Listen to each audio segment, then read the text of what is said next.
शरद Kohli, NPA की जो ये कहानी है ना, ये सिर्फ वो लोग जो जानबूझकर चोरी कर रहे हैं, मक्कारी कर रहे हैं, सिर्फ वहां तक है, या बैंकों की भी तो जिम्मेदारी है? जो बात सुप्रिया श्रीनेट कह रही थी, सरकारी बैंकों, भाई रिकैपिटलाइज कर दो जी, 10,000 करोड़ दे दो और 20,000 और डाल दो, वो आपके मेरे पैसे होते हैं ना, इनके पास कोई पैसे छापने की मशीन थोड़ा है।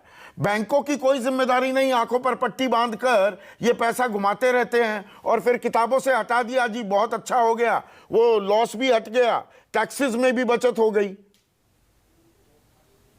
देखिए, दो चीजें मैं आपको बताना चाहूंगा संदीप।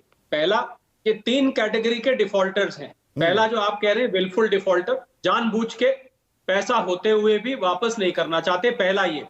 दूसरा डिफॉल्टर वो जिसको बिजनेस में जेन्युइन कोई लॉस हो गया, किसी कारण से कोई ऑर्डर कैंसिल हो गया, कोई टेक्नोलॉजी बदल गई वगैरह वगैरह। तीसरा वो है जिसने पैसे को फ्रॉडुलेंटली पैसे को डाइवर्ट कर दिया ए से बी जगह तक। ये तो हो गए 3 कैटेगरी के डिफॉल्टर्स। अब आते हैं कि क्यों ये एनपीए हुआ। पहली बात तो एनपीए को हमने आइडेंटिफाई किया, जो आपने शुरू में बात कही थी, हालांकि आपने उसको तंज कहा था, और उसको कि भाई आप जब आइडेंटिफाई कर रहे हैं तो इसका मतलब रिकवरी प्रोसेस अभी रुका नहीं है, पहली बात। दूसरी बात, जो जरूरी बात मैं बताना चाह रहा था, वो ये बताना चाह रहा था कि क्यों एनपीएस होते हैं। अगर हम इन कारण में जाएं, आपने बैंक की जिम्मेवारी की बात करी, ये उसी से सीधा संबंधित है। आपने जब लोन दिया उस समय उसकी पूरी सिक्योरिटी पूरी तरह से वो कवर्ड नहीं था, उसका बैकअप नहीं था, पहली बात। दूसरी बात, फोन बैंकिंग हुई, मतलब कहीं से उसने क्विड प्रो को उसने कहीं से कॉल करवाई, जान पहचान, भाई दे दो, कोई बात नहीं, इसको दे दिया जाए, कोई बात नहीं, देख लेंगे यार, बंदा जान पहचान का है, इसकी मार्केट में रेपुटेशन अच्छी है, वगैरह वगैरह, ऐसी बातें करके लोन दे दिया गया।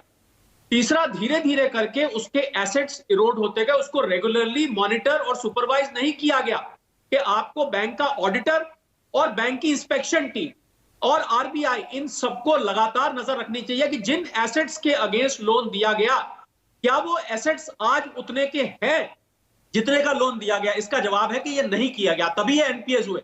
अब सवाल ये है संदीप के, एक national asset reconstruction bad bank आपने सुना होगा, बजट में पिछले में अनाउंसमेंट किया गया था कि इस बैंक को स्पेशलाइज किया जाएगा कि हम कुछ एनपीएस को वहां से शिफ्ट करके एक स्पेशलाइज्ड बैंक जिसका काम खाली यही होगा कि बुरों को निकालो, अच्छों को मत डील करो, बुरों को निकालो, उस बैड बैंक को बनाया गया कि वो रिकवरी करे।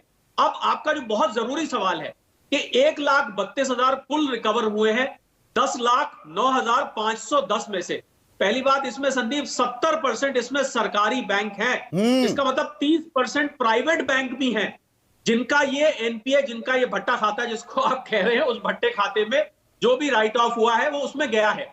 अब सवाल यह है कि क्या ये बाकी के, मतलब 7,34,000 7,29,000 करोड़ में से 1,32,000 मैं वो ले रहा हूं सरकारी खाते का, क्या वो रिकवर होगा? अगर उनके एसेट्स आज की डेट में इरोड हो चुके हैं, मतलब वो धुल चुके हैं, कुछ बचा ही कुछ नहीं है, तो वो पैसा नहीं आएगा।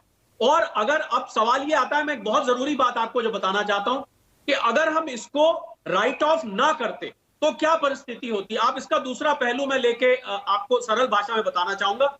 अगर आप राइट ऑफ ना करते तो ये बैंक के एसेट्स में खड़ा रहता, और बैंक के एसेट्स में खड़े रहने का मतलब है इस पे ब्याज लगातार लगता रहता, और बैंकों के जो लॉसेस हैं वो लॉसेस देखने में आपको लगता जैसे प्रॉफिट है, जिसको गोपाल जी विंडो ड्रेसिंग कह रहे थे, एवरग्रीनिंग कह रहे थे, ऐसा देखने में लगता कि बैंक की हालत अच्छी है, पर हकीकत में बैंक की हालत अच्छी नहीं थी। अगर मैं इसको देसी भाषा में कहूं तो एक दफे कड़वी दवाई पी के बैंकों को झाड़ू लगा दिया जाए, बजाय इसके कि वो दिखता रहे लॉन्ग टर्म में कि बहुत बढ़िया बैंक है। पर झाड़ू दरअसल झाड़ू दूसरे वाली लग रही है क्या, कि 1,000 करोड़ की प्रॉपर्टी की सेटलमेंट हो गई 70-80 करोड़ में, जिसे कह रहे हैं गोपाल बाबू कि नहीं कुछ तो मिला, भागते भूत की लंगोटी सही, ये एनसीएलटी का गोरख धंधा और खड़ा हो गया।